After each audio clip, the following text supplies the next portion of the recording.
living in this world without belonging to it. Throughout the history of human thought, a shared intuition runs quietly beneath different traditions.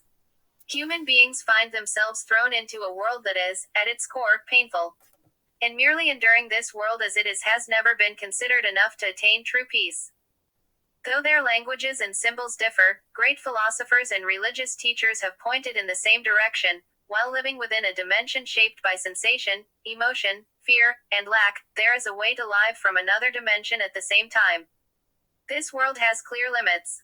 The body is bound to sensation, sensation gives rise to emotion, emotion stimulates thought, and thought in turn intensifies emotion. In this closed circuit, human beings endlessly desire, fear, and cling.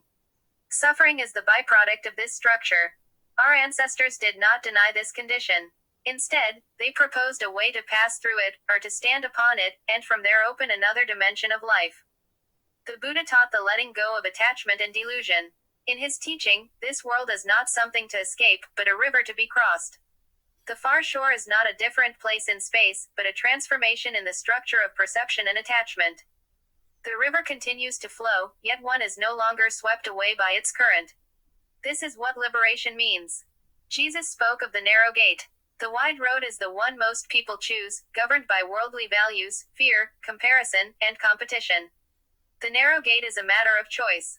It is a gate that cannot be entered without letting go, without relinquishing the instinct of self-preservation and the standards of worldly success. To pass through this gate is like passing through death, not the annihilation of existence, but the overthrow of an entire value system. Every thought gives rise to emotion, and therefore how one thinks is not merely a psychological issue, but an ontological one. As the name Emmanuel, meaning, God with us, suggests, communion with the divine is not an abstract belief but a state of consciousness. The Christ mind is not emotional numbness, but the establishment of a center that is not carried away by emotion. Without this center, the human soul is pulled down into the physical structure of space and time, becoming a slave to sensation and fear. To be born again is not to adopt new beliefs. It is to experience death while still alive. It is to die to worldly values, to standards of comparison, and to the language of success imposed by society. Without this death, no spiritual life can begin. Yet this death is not emptiness, it is the threshold of another life.